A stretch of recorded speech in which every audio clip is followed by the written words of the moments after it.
Hello നമസ്കാരം സുഹൃത്തുക്കളെ. Hi. വളരെ മനോഹരമായ ലൊക്കേഷനിൽ നമ്മൾ വന്നിരിക്കുകയാണ്. എൻ്റെ ആദ്യത്തെ 1-2 വീഡിയോയിൽ ഞാനിവിടെ വന്ന് ഷൂട്ട് ചെയ്തിട്ടുണ്ട്.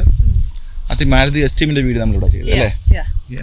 അന്ന് ഇതുപോലെ ഞാൻ പറഞ്ഞായിരുന്നു വളരെ മനോഹരമായ ലൊക്കേഷനിൽ എത്തിയിരിക്കുന്നതെന്ന് പറഞ്ഞായിരുന്നു. ഓക്കെ, ഇത് ആക്ച്വലി മനോഹരമായ ലൊക്കേഷൻ തന്നെയാണ്. അപ്പോൾ അന്ന് ആ പഴയ വീഡിയോ കണ്ടിട്ടുള്ള ആരെങ്കിലും ഇപ്പോൾ ഈ വീഡിയോ കാണുന്നുണ്ടെങ്കിൽ ഇവിടെ വന്ന മാറ്റങ്ങൾ നിങ്ങൾക്ക് മനസ്സിലാക്കാൻ പറ്റും. കുറേയധികം പുതിയ വീടുകളൊക്കെ വന്നിട്ടുണ്ട്. അപ്പോൾ നമ്മുടെ ഇന്നത്തെ വീഡിയോയുടെ വിഷയം എന്ന് പറഞ്ഞു കഴിഞ്ഞാൽ പ്രത്യേകിച്ചും യാത്രികരായ ഞങ്ങൾക്കും നിങ്ങൾക്കും എല്ലാം ഒരുപോലെ അഫക്റ്റ് ചെയ്യുന്ന ഒരു കാര്യത്തെക്കുറിച്ച് സംസാരിക്കാൻ വേണ്ടിയിട്ടാണ് ഇന്ന് വന്നിരിക്കുന്നത്. മറ്റൊന്നുമല്ല, നിങ്ങൾ തമിഴ്നാട്ടിൽ കണ്ടുപോലെ കേരളത്തിലെ ദേശീയ പാതകളിലും അതുപോലെ സംസ്ഥാന പാതകളിലും മറ്റ് പ്രധാന പാതകളിലുമെല്ലാം MVD മോട്ടോർ വെഹിക്കിൾ ഡിപ്പാർട്ട്മെൻറ്റ് പുതിയ ക്യാമറകൾ ഇൻസ്റ്റാൾ ചെയ്തിട്ടുണ്ട്. ഓക്കെ, അതിനെക്കുറിച്ചുള്ള കുറേ വാർത്തകൾ നിങ്ങൾ ഈ ദിവസങ്ങളെല്ലാം കേൾക്കുന്നതെന്ന് ഞങ്ങൾക്കറിയാം, ഞാനും വായിച്ചിരുന്നു. അപ്പോൾ അതിനെക്കുറിച്ച് 1-2 കാര്യങ്ങൾ യാത്രികർ എന്ന നിലയിൽ, ഒരു സഞ്ചാരികൾ എന്ന നിലയിൽ അതിനെക്കുറിച്ചുള്ള ഒരു റിയാക്ഷനാണ് ഇന്നത്തെ video. I like that word, sanchari. You like that? Yeah, because sancharika, these are all names in North India. Yeah, sanchari is Sanchari. Okay. So travelers. Yeah, we are travelers. We love traveling. ഒരു സഞ്ചാരി എന്ന നിലയിൽ MVD introduce ചെയ്തിരിക്കുന്ന ഈ 750-ലധികം ക്യാമറകൾ ഒരു യാത്രികൻ എന്ന നിലയിൽ ഞങ്ങൾ എങ്ങനെ അഫക്റ്റ് ചെയ്യും? Cameras. You're always on the eyes of someone. ഒന്ന്, ശ്രുതി പറഞ്ഞ പോലെ തന്നെ നമ്മളെ നോക്കുവാൻ വേണ്ടിയിട്ട് നമ്മുടെ മുകളിൽ somebody is seeing us always. Always, yes. I mean, above God. God always sees us wherever we go. But while we are on the road, there are cameras watching us. കൽട്ടോണാണ് MVDക്ക് വേണ്ടി ചെയ്തു കൊടുക്കുന്നത്. 235 കോടിയുടെ ഒരു മെഗാ പ്രോജക്റ്റാണ്. അതിൽ 750 cameras almost അവർ install ചെയ്ത് കഴിഞ്ഞു. Right, അവർ ചെയ്യുന്നത് പറഞ്ഞു കഴിഞ്ഞാൽ വയലേഷൻ കണ്ടുപിടിക്കാൻ വേണ്ടിയാണ്. ഒന്ന്, സീറ്റ് ബെൽറ്റ്, ഹെൽമെറ്റ്, പിന്നീട് ബൈക്കിലാണെങ്കിൽ 2 പേരിലധികം യാത്ര ചെയ്യുന്നത്, പിന്നീട് proper registration, smoke detection, what do we call it, pollution okay, and through that this number, okay, they can find it out, whether all the information of the number, through the number plate they can get all our information, is it correct or not, okay. So we cannot rob somebody's vehicle and peacefully run. അപ്പോൾ അങ്ങനെയൊക്കെ നോക്കുമ്പോൾ സത്യത്തിൽ ഞങ്ങൾക്കുള്ള reaction എന്ന് പറഞ്ഞു കഴിഞ്ഞാൽ it's really good, very good. I give a big thumbs up to the MVD people. Perfect. ഇത് നമ്മുടെ നാട്ടിൽ ഞാൻ വായിച്ചുള്ള പത്രങ്ങളും അതുപോലെ തന്നെ ചില വ്ലോഗുകളിലൊക്കെ കണ്ടുവരുന്നു. ഒരു വ്ലോഗിലാണെങ്കിൽ ഒരാൾ തണ്ണിമത്തനെ കൊണ്ട് ഒരു ഹെൽമെറ്റ് ഉണ്ടാക്കിയിട്ട്, ഇത് സർക്കാസം അല്ല, അവർ ചിന്തിക്കുന്നത് ക്യാമറ ഈ തണ്ണിമത്തൻ കാരണം ആർട്ടിഫിഷ്യൽ ഇൻ്റലിജൻസ് ആണ് അവർ ഉപയോഗിക്കുന്നത്. അപ്പോൾ ആർട്ടിഫിഷ്യൽ ഇൻ്റലിജൻസിനെ ചീറ്റ് ചെയ്യാൻ വേണ്ടിയിട്ട് അവരൊരു വീഡിയോ ചെയ്തു. പിന്നെ അതുപോലെ തന്നെ മറ്റൊരു പ്രമുഖ യൂട്യൂബേഴ്സ് സഹോദരന്മാർ, ഞാൻ അവരുടെ പേര് ഞാൻ പറയുന്നില്ല, അവർ എന്തുകൊണ്ട് ക്യാമറ ഗവൺമെൻറ് ഓഫീസിലേക്ക് ഉള്ളിലേക്ക് തിരിച്ചു വെക്കുന്നില്ല എന്ന് പറഞ്ഞിട്ട് ഒരു വീഡിയോ ചെയ്തു. സത്യത്തിൽ നമ്മുടെ നാട്ടിൽ ഇതൊരു പുതുമയാണെങ്കിലും വിദേശങ്ങളിൽ ജീവിക്കുന്നവർക്കും വിദേശങ്ങളിൽ ജീവിച്ചവർക്കും എല്ലാവർക്കും അറിയാവുന്നതാണ്. ഇത് അവിടങ്ങളിലൊക്കെ ദശകങ്ങൾക്ക് മുമ്പേ വന്ന കാര്യമാണ്. കാരണം ഈ ക്യാമറ ഇൻസ്റ്റാൾ ചെയ്യുന്നത് അവരുദ്ദേശിക്കുന്നത് പറഞ്ഞു കഴിഞ്ഞാൽ നമ്മുടെ സേഫ്റ്റിയാണ്. റൈറ്റ്, നമ്മൾ ഒരു കാര്യം വയലേറ്റ് ചെയ്യുന്നില്ലെങ്കിൽ അപ്പോൾ നമുക്ക് പേടിക്കാൻ ഒന്നും തന്നെ ഇല്ല. We are putting our life into danger and others, those who are on the road at that port. ഞങ്ങൾ ഈ അടുത്തിടയ്ക്ക് തന്നെ ഒരു 150 കിലോമീറ്ററിലധികം, 350 കിലോമീറ്ററിലധികം ഒരു സെയിം ഡേ ഞങ്ങൾ കേരളത്തിൻ്റെ പ്രധാന നിരത്തുകളിലൊന്നായ MC റോഡ് വഴിയും SH വഴിയൊക്കെ ഡ്രൈവ് ചെയ്തിരുന്നു. അപ്പോൾ ഞങ്ങൾ അവിടെ കണ്ട കാഴ്ചകളിൽ പലതും സത്യത്തിൽ പേടിപ്പെടുത്തുന്നതായിരുന്നു. ഒന്നാമത്തെ കാര്യം എന്നാൽ ബൈക്കേഴ്സ്, പ്രത്യേകിച്ചും ഈ തൊടുപുഴ മൂവാറ്റുപുഴ ആ സ്ട്രെച്ചിൽ നല്ല റോഡാണ്. അവിടെയൊക്കെ ആണെങ്കിൽ നല്ല സൂപ്പർ ബൈക്ക് എന്ന് പറഞ്ഞാൽ മണിക്കൂറിൽ 250-300 കിലോമീറ്ററിൽ വേഗത്തിൽ പോകാൻ പറ്റുന്ന ബൈക്ക്. അത് 300 കിലോമീറ്റർ വേഗത്തിൽ പോകുന്നത് നമുക്ക് സംശയമാണ്. എന്നാലും 100 കിലോമീറ്റർ എന്തായാലും അവർ ടച്ച് ചെയ്ത് കാണും. അങ്ങനെയുള്ള ബൈക്കിൽ വില്ലൻ റൈഡർ ഉണ്ടായിരുന്നു. അവർ ഹെൽമെറ്റ് പോലും ഇടാതെ പാഞ്ഞു പോവുകയാണ്. അപ്പം ഇങ്ങനെയുള്ള വയലേഷൻ, അപ്പോൾ അങ്ങനെയുള്ള വയലേഷൻ നമ്മളത് കണ്ടു അവിടെ. കാരണം അവരുടെ സേഫ്റ്റി പോലും നോക്കാതെ, അതുപോലെ തന്നെ ആ റോഡിൽ റൈഡ് ചെയ്യാനുള്ള മാക്സിമം, 2 വീലർ ആണെങ്കിൽ മാക്സിമം ചെയ്യാവുന്നത് 50 കിലോമീറ്റർ ആണ്. സംസ്ഥാന പാതയാണെങ്കിൽ 50 കിലോമീറ്റർ ആണ്. അപ്പോൾ 50 കിലോമീറ്ററിൽ പോകേണ്ടതിന് പകരം 70, 80, 90 കിലോമീറ്ററിൽ പാഞ്ഞു പോകുന്ന കുട്ടികൾ നമ്മൾ കണ്ടായിരുന്നു. ആക്ച്വലി ഇറ്റ് വാസ് അത് അവർക്ക് മാത്രമല്ല റോഡിൽ യാത്ര ചെയ്യുന്ന മറ്റുള്ളവരെയും ഡേഞ്ചർ. നമ്മുടെ റോഡ് 100-150 കിലോമീറ്റർ വേഗത്തിൽ പോകാൻ പറ്റുന്ന ഭാഗത്തുള്ള റോഡുകളൊന്നും അല്ല. എക്സ്പ്രസ് ഹൈവേസ് ഒക്കെ ഉണ്ട്. അവിടെയൊക്കെ പോയിട്ട് നമുക്ക് വേണമെങ്കിൽ 100 കിലോമീറ്ററോ 150 കിലോമീറ്ററോ ഒക്കെ ഓടിക്കാം. കാരണം സാധാരണ ഒരു തെരുവിൽ സാധാരണ നമ്മുടെ നിരത്തുകളിൽ മാക്സിമം ഒരു ബൈക്ക് കൊണ്ട് യാത്ര ചെയ്യാൻ പറ്റുന്നത് 50 കിലോമീറ്റർ. അത് ആ നിയമം MVD കൊണ്ടുവന്നത് നമ്മുടെ സേഫ്റ്റിക്ക് വേണ്ടിയാണ്. ഞങ്ങൾ വൈകുന്നേരങ്ങളിൽ ഞങ്ങളുടെ ഇംഗ്ലീഷ് വീഡിയോ കാണുന്നവർക്കറിയാം, നമ്മുടെ ഞങ്ങളുടെ പെറ്റുണ്ട്, ടൈസൺ എന്നാണ് പേര്. അപ്പം അവനെ കൊണ്ട് ഒരു 1.5 വയസ്സുണ്ടാവും അല്ലേ, 1.5 വയസ്സുള്ള ഒരു പട്ടിക്കുട്ടിയാണ്, റൈറ്റ്. അപ്പോൾ അവനെ കൊണ്ട് എല്ലാ ദിവസവും രാത്രി ഞങ്ങൾ നടക്കാൻ പോകും. അപ്പോൾ ഞങ്ങളുടെ വീടിരിക്കുന്നതിനടുത്തുള്ള റോഡ് എന്ന് പറഞ്ഞു കഴിഞ്ഞാൽ അത് ഒരു പൊതുനിരത്താണെങ്കിലും എന്താ പറയുക, അത് സ്റ്റേറ്റ് ഹൈവേയോ നാഷണൽ ഹൈവേ ഒന്നും അല്ല, ചെറിയൊരു സാധാരണ ഈ എൻ്റെ പുറകിൽ കാണുന്ന തരത്തിലുള്ള റോഡ്. ഓക്കെ. അപ്പോൾ വൈകുന്നേരം ഒരു 7 മണി മുതൽ 9 മണി വരെ ആ റോഡിൽ കൂടി പാഞ്ഞു പോകുന്ന ബൈക്കുകൾ, അത് റെസിഡൻഷ്യൽ ഏരിയ ആണ്. കാറുകളും ബൈക്കുകളും എന്ത് വേഗത്തിലാണ് പോകുന്നത് അറിയാം. അപ്പം യാത്രികർക്കൊന്നും നടക്കാൻ പോലും പറ്റാത്ത രീതിയിൽ വളരെ വേഗത്തിലാണ്. ഇതുവഴിയുള്ളൊരു സാധാരണ ഒരു ബൈക്കിന് സഞ്ചരിക്കാൻ 40 കിലോമീറ്ററോ, റൈറ്റ്, അണ്ടർ 50 ആണ് സഞ്ചരിക്കേണ്ടത്. അപ്പോൾ ഇങ്ങനെയൊക്കെയുള്ള യാത്രകൾ നമ്മൾ ഇങ്ങനെയുള്ള ട്രാഫിക് വയലേഷൻ ഉണ്ടാക്കുന്നതുകൊണ്ടാണ് ഗവൺമെന്റ് ഇങ്ങനെയുള്ള റൂളുകൾ കൊണ്ടുവന്നിട്ടുള്ളത്. ക്യാമറ വെക്കുന്നുള്ളത് ഒരു പ്രോഗ്രസീവ് സ്റ്റെപ്പാണ്. അതുപോലെ തന്നെ MVDക്ക് വേണമെങ്കിൽ അവരുടെ മാൻ പവർ ഒക്കെ കുറയ്ക്കാം. അവരുടെ എല്ലാ പൊതുനിരത്തിലും പോയിട്ട് ജീപ്പുമായിട്ട് അവർക്ക് ആളുകളെ പിടിക്കാൻ വേണ്ടി നിൽക്കേണ്ട കാര്യമില്ല. അവർക്ക് ആ സമയത്ത് അത്രയും ആളുകൾ കൊണ്ട് വേറെ എന്തെങ്കിലും പണികൾ ചെയ്യാം. അപ്പോൾ ഒരു പ്രോഗ്രസീവ് സ്റ്റെപ്പാണ്. പക്ഷേ ഇതിന് മുമ്പോട്ട് വേറൊരു വാർത്തയോടെ പറയാം. 2013 ഇൻസ്റ്റാൾ ചെയ്ത ക്യാമറകളിൽ 70% പ്രവർത്തനരഹിതമാണ്. കാരണം കെൽട്രോൺ ആണ് ഇതൊക്കെ ചെയ്യുന്നത്. കെൽട്രോൺ ഒരു ഗവൺമെൻറ് ഏജൻസിയാണ്. അപ്പോൾ അവിടേക്കാണ് ഒരു എഫിഷ്യൻസിയുടെ പ്രശ്നം വരുന്നുണ്ട്. ഇത് എങ്ങനെ അവർ ഇംപ്ലിമെൻറ്റ് ചെയ്യും, റൈറ്റ്? അത് മാത്രമേ ഉള്ളൂ ഇതിനകത്തൊരു സന്ദേഹമായിട്ടുള്ളത്. കാരണം കെൽട്രോണിൻ്റെ എഫിഷ്യൻസി കുറിച്ച് ഞാൻ പറയാൻ ആളല്ല. പക്ഷേ കഴിഞ്ഞ പ്രാവശ്യം ക്യാമറ ഇൻസ്റ്റാൾ ചെയ്തപ്പോൾ അതെന്ന് പറഞ്ഞാൽ സ്പീഡ് കണ്ടുപിടിക്കാനും സിഗ്നൽ അത് ഒഴിവാക്കാൻ അത് കണ്ടുപിടിക്കാൻ വേണ്ടിയാണ് ക്യാമറ ഇൻസ്റ്റാൾ ചെയ്തത്. പക്ഷേ അത് പലതും പ്രവർത്തനരഹിതമാണ്.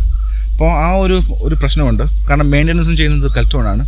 കെൽട്രോണ് ഇത്രയും വലിയൊരു പ്രോജക്റ്റ് ഇംപ്ലിമെൻറ്റ് ചെയ്യാൻ പറ്റുമോ എന്നൊരു സന്ദേശം മാത്രമേ എനിക്കുള്ളൂ. നമ്മൾ പലപ്പോഴും ഗവൺമെൻറ് ഏജൻസികളെയുമാണ് പലപ്പോഴും ഇങ്ങനെയുള്ള കാര്യങ്ങളിൽ ആശ്രയിക്കുന്നത്. പ്രൈവറ്റ് ഫേംസ് നമ്മുടെ നാട്ടിൽ ഇഷ്ടംപോലെ പ്രൈവറ്റ് ഫേംസ് ഉണ്ടെങ്കിലും നമ്മൾ പലപ്പോഴും ഗവൺമെൻറ് ഏജൻസിയിൽ ഗവൺമെൻറ് കമ്പനി എന്ന് പറഞ്ഞത് കൊടുത്തിട്ട് പലപ്പോഴും ഗവൺമെൻറ് കമ്പനികളുടെ അല്ലെങ്കിൽ ഗവൺമെൻറ് ഏജൻസിയുടെ എഫിഷ്യൻസി നമ്മുടെ പല വീഡിയോയിൽ നമ്മൾ പറഞ്ഞിട്ടുണ്ട്. അപ്പോൾ നാളെ ഞാൻ എൻ്റെ വണ്ടി കൊണ്ട് വെളിയിൽ ഇറങ്ങുമ്പോൾ so I think I may feel much more safer. കാരണം ഈ ക്യാമറ ഇൻസ്റ്റാൾ ചെയ്യുന്നുള്ള ഒരു അറിവ് വന്നതിന് ശേഷം ഇപ്പോൾ നമുക്ക് നിരത്തി നോക്കിക്കഴിഞ്ഞാൽ വലിയ സ്പീഡിൽ യാത്ര ചെയ്യുന്നവർ വളരെ കുറവാണ്. സ്പീഡ് മാത്രം ഒത്തിരി വയലേഷൻ നടക്കുന്നുണ്ട്. അപ്പോൾ അതിൽ നിന്നൊക്കെ ഒഴിവായി നമുക്ക് സേഫായിട്ട് യാത്ര ചെയ്യാൻ പറ്റുന്നൊരു എൻവയോൺമെൻറ്റ് വരുമെന്നാണ് എൻ്റെ ഒരു ആഗ്രഹം. വേറൊരു കാര്യം പറയാനുള്ളത്, ഈ ട്രാഫിക് നിയമങ്ങളൊക്കെ നമ്മുടെ സ്കൂളിൽ തന്നെ പഠിപ്പിച്ചു തുടങ്ങുന്നതാണ് എൻ്റെ ഒരു ചിന്ത. It's there in the syllabus. But then I don't know. I'm sorry to say, but this is my opinion. In our country, we tend to have a negative attitude towards laws. We love to break the law, and in that we feel very pride and we feel, oh, I've done something great. I think that mindset we should change, dear friends. That's my opinion. Correct. I'm sorry if I'm hurting your opinions or your ideas, but this is what I feel. Overall, general, for any rule, you come up with any rule, there will be more haters, there will be more people to cut the thing, break the law, and then they feel I have done something great. Standing against that rebellious kind of attitude, that I think, friends, we need to change. സ്തുതി പറഞ്ഞത് 100% കറക്റ്റാണ്, ഞാൻ അംഗീകരിക്കുന്നു. നമ്മുടെ നാട്ടിൽ ഇങ്ങനെ ഒരു പ്രശ്നമുണ്ട്. നിയമങ്ങൾ മറികടക്കുമ്പോൾ നമുക്ക് കുറച്ച് ത്രില്ലൊക്കെ ഉണ്ടാകാറുണ്ട്. I don't think so. We should do it. ഇങ്ങനെയുള്ള ട്രാഫിക് നിയമങ്ങളൊന്നും മറികടക്കാതിരിക്കാൻ ശ്രദ്ധിക്കുക. കാരണം ട്രാഫിക് നിയമങ്ങളൊക്കെ നമ്മുടെ സേഫ്റ്റി മാത്രമല്ല, മറ്റുള്ളവരുടെ സേഫ്റ്റി, റോഡിൽ സഞ്ചരിക്കുന്ന 10,000 ആളുകളുടെ സേഫ്റ്റി ബാധിക്കുന്നതിനാൽ അത് ശ്രദ്ധിക്കുക. I'll give an idea. എൻ്റെ ഐഡിയ എന്ന് പറഞ്ഞാൽ നമുക്കറിയാം, നമ്മൾ ഇന്ത്യ എന്ന് പറഞ്ഞൊരു religious, I can't say it's a secular country. At the same time, ഒത്തിരി ആളുകൾ മതത്തോട് ഭയങ്കര താല്പര്യമുള്ളവരാണ്. They are very much interested in religion, right? അപ്പം നമ്മുടെ കുട്ടികളെയൊക്കെ നമ്മൾ ചെറിയ പ്രായത്തിൽ തന്നെ നമ്മുടെ മതം പഠിപ്പിക്കാറുണ്ട്. We used to teach them our religion. അതിപ്പം ഒരു മതത്തെ മാത്രം ഞാൻ പറയുന്നില്ല. Christianity, Hinduism, then what is that? Muslim, everywhere. Everybody. കുട്ടികളെല്ലാം അവരുടെ ചർച്ചുകളിൽ പോവും, അമ്പലങ്ങളിൽ പോവും, അതുപോലെ തന്നെ പള്ളികളിൽ പോയിട്ട് മതം പഠിക്കാറുണ്ട്, ദൈവത്തെക്കുറിച്ച് പഠിക്കാറുണ്ട്, തിയോളജി പഠിക്കാറുണ്ട്. കറക്റ്റ് അല്ലേ? We teach, yeah. അപ്പോൾ ഈ മതം പഠിപ്പിക്കുന്നതോടൊപ്പം നമ്മുടെ നാട്ടിൽ ഇതുപോലെ ട്രാഫിക് കൂടെ പഠിപ്പിച്ചു കൊടുത്തു കഴിഞ്ഞാൽ ഒരു 10-18 വയസ്സ് കഴിയുമ്പോൾ വണ്ടി ഓടിച്ചു തുടങ്ങുമ്പോൾ നിയമങ്ങൾ പഠിക്കാൻ കുറച്ചുകൂടെ നിയമങ്ങൾ പാലിക്കാൻ കുറച്ചുകൂടി ഒരു താല്പര്യം കാണിക്കുമെന്നാണ് എൻ്റെ ഒരു ചിന്ത. കാരണം മതങ്ങൾക്ക് നമ്മുടെ നാട്ടിൽ കുറേയധികം സ്വാധീനമുണ്ട്. You understand or not? Somewhat. You continue. മതങ്ങൾക്ക് ഒത്തിരി ഇമ്പോർട്ടൻസ് ഉണ്ട്. ഇമ്പോർട്ടൻസ് അല്ല ഞാൻ പറഞ്ഞത്, സ്വാധീനമുണ്ട്. ഇപ്പോൾ ചെറുപ്പത്തിൽ ഒരു മതം പഠിക്കുന്ന ഒരു പയ്യൻ, അത് ഏത് മതമായിക്കോട്ടെ, വളർന്ന് വലുതായി കഴിഞ്ഞാലും അതിൽ നിന്ന് മാറാൻ കുറച്ച് ബുദ്ധിമുട്ടായിരിക്കും പഠിച്ച കാര്യത്തിൽ നിന്ന്. അപ്പോൾ അതിനോടൊപ്പം ഈ മതം പഠിപ്പിക്കുന്നതോടൊപ്പം നമ്മുടെ നാട്ടിൽ ഇതുപോലെ ട്രാഫിക് നിയമങ്ങളോട് പഠിപ്പിച്ച് വിട്ടു കഴിഞ്ഞാൽ it is my idea. Because I feel when you study something in the school like we have to study. That kind of feeling you'll have it. Compulsory. But what is when you study religion in a Sunday school or I don't know what you call in Muslims, madrasas or whatever. Madrasa. So there you have that we like that the parents that the parents send the children for they want their children to study, right? So somehow this idea of learning about God and religion is forced grow in their mind. So even if they became big right 18 is once they started living as an adult, this teaching what they got in their childhood always guide them. Yes, right? I mean if they've come across any dangerous situation or any challenging situation, they will think about the lesson they learned yes.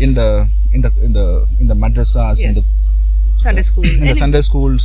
Correct. ഹിന്ദുക്കളുടെ അതിനെന്താ പറയുന്നത്, ശാഖ ഒരു religion, I don't know. Some studies definitely be there, right? Maybe home also നമ്മൾ കൊടുക്കും. അപ്പോൾ they will think about that. They will apply that principle in that situation. Yes. Similarly, correct. Why don't you teach traffic? I mean any kind of civilian laws along good with for the society. Good for society along with your religion. Yes.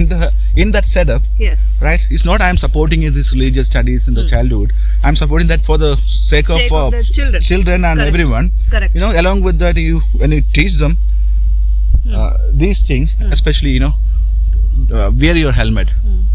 Helmet എന്ന് പറഞ്ഞാൽ അത് ഒരു 10-30 വർഷം കഴിയുമ്പോൾ helmet എന്നുള്ള ആ കോൺസെപ്റ്റിനെ മാറിയിട്ട് വേറെ എന്തെങ്കിലും സംഭവങ്ങളായിരിക്കും.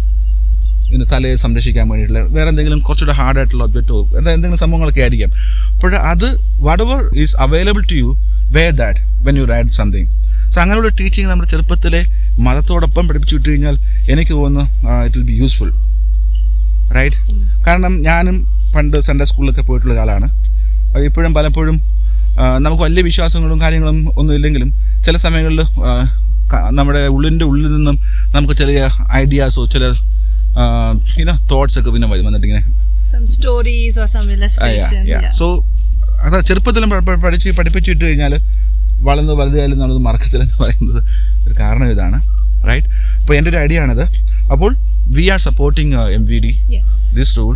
അതുപോലെ കേരളത്തിലെ ന്യൂസ് പേപ്പേഴ്സൊക്കെ വെച്ചിട്ടുള്ള കുറേ ന്യൂസുകളൊക്കെ കണ്ടിട്ട് എനിക്ക് സത്യത്തിൽ ഈ ന്യൂസ് പേപ്പേഴ്സൊക്കെ അവർ എഴുതിയിരിക്കുന്നത് അവരുടെ വായനക്കാരുടെ ആറ്റിറ്റ്യൂഡിനോ അവർക്ക് ലൈക്ക് കിട്ടാൻ വേണ്ടി ഷെയർ കിട്ടാൻ വേണ്ടിയിട്ടാണോ എന്നൊരു സംശയമുണ്ട്. കാരണം ഞാൻ പേരെടുത്ത് വിമർശിക്കുന്നില്ല എങ്കിലും നമ്മുടെ നാട്ടിലൊരു പ്രധാന ന്യൂസ് പേപ്പർ എഴുതിയിരിക്കുന്നത് നിങ്ങൾക്ക് ഒരിക്കലും രക്ഷപ്പെടാൻ പറ്റില്ല, കാരണം എല്ലാ തെരുവുകളിലും